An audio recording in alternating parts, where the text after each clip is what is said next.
All right.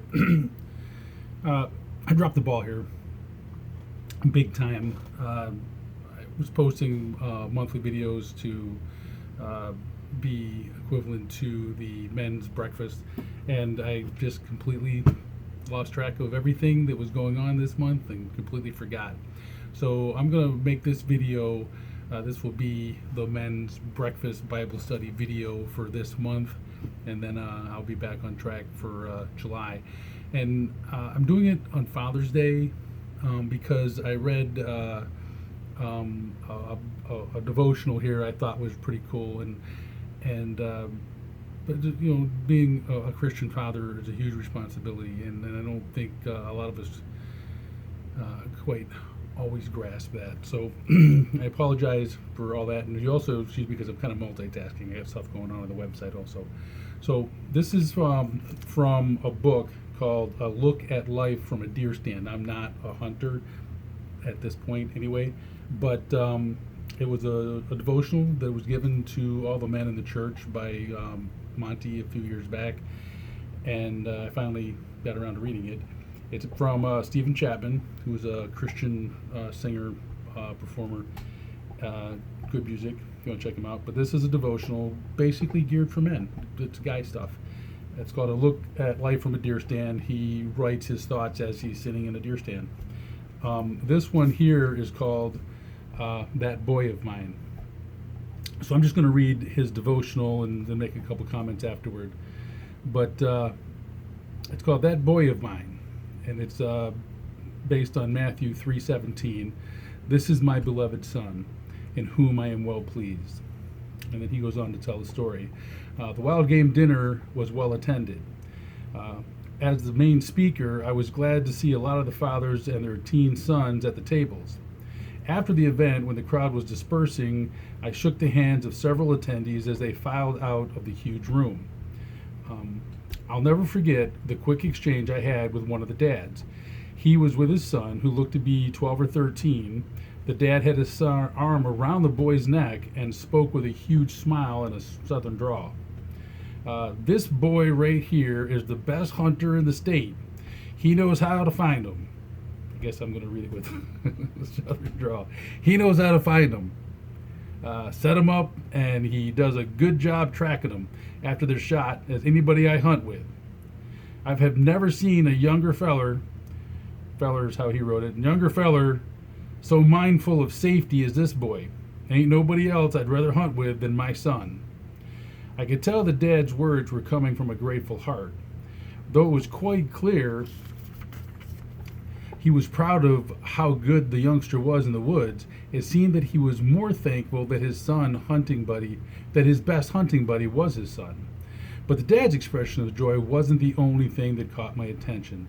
As the father delivered the words of pride, his son's hunting prowess, I glanced at the young man, who was grinning so big that I thought his ears were going to pop off. Though the boy didn't say a word during the momentary visit, I could tell his heart was screaming with delight at his father's praise.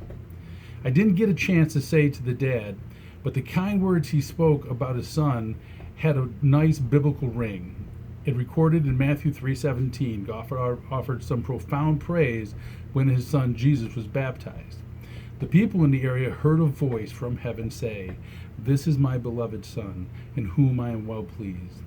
One similarity between what the dad said after the wild game dinner and what God said to the Jordan River is that the words were said about sons, not to them.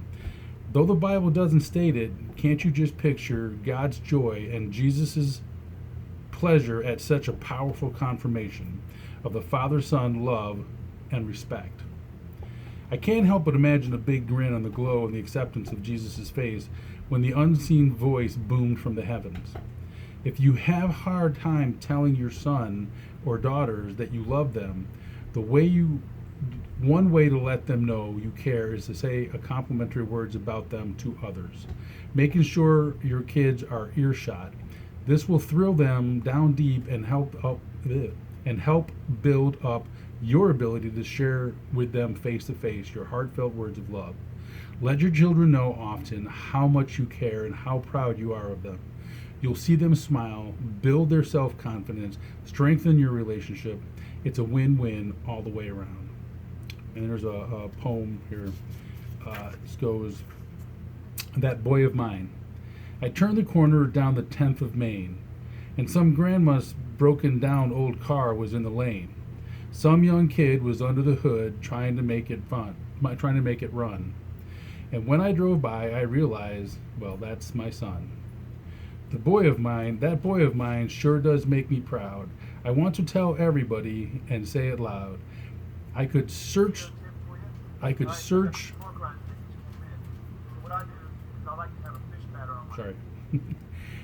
search.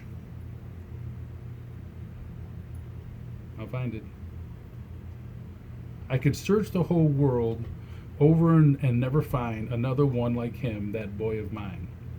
It scared me to my knees on the day he came. I prayed, God, help me raise him right in Jesus' name.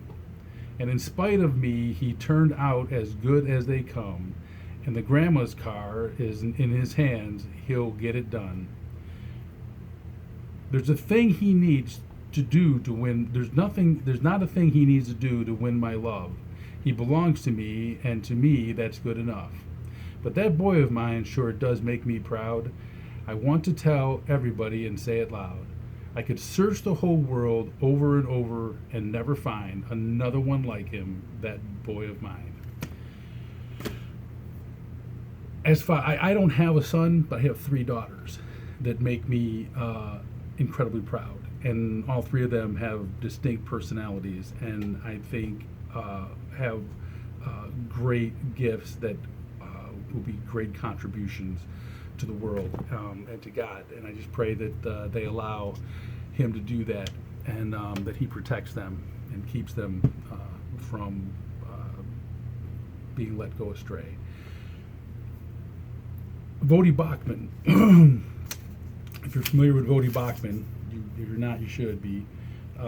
He's a preacher. He said, "If I teach my son to keep his eye on the ball, but fail to teach him to keep his eyes on Jesus, I have failed as a father."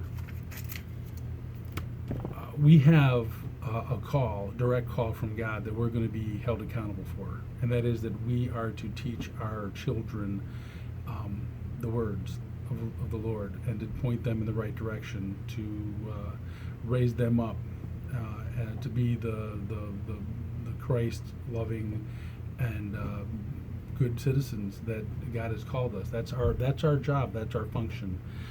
Provide, protect is important, and those are the things that people always go to. But it's not just provide and protect; it's to teach. And if you spend all your time providing,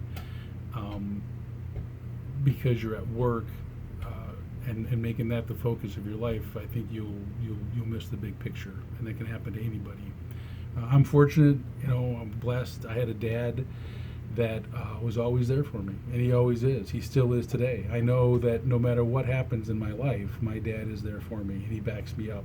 He'll support me, and even if I mess up, he'll encourage me to recover. He has faith that I'll do the right thing. And that's a great thing. I feel for people whose fathers, whether for whatever reason, were unable to express that kind of love. And my dad never, especially as he's gotten older, never misses an opportunity to tell me that he loves me. I don't necessarily remember him saying those words to me as a kid, but I know I always felt them. I know I always felt like I was loved. And the importance of a father cannot be understated. And I was going to get the stats, but we don't have to hear the stats because we've all heard them 100 times before. Children that grow up in fatherless homes are much more likely to have problems in their personal lives, relationship problems. They'll have harder times keeping jobs, harder times doing everything. And we all know that the prisons, something like 2/3 of all the people that are in prison come from fatherless homes. So I just want to wish everybody a happy Father's Day.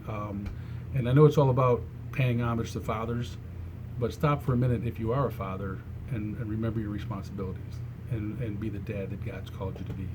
All right, take care, God bless, and have a great Father's Day.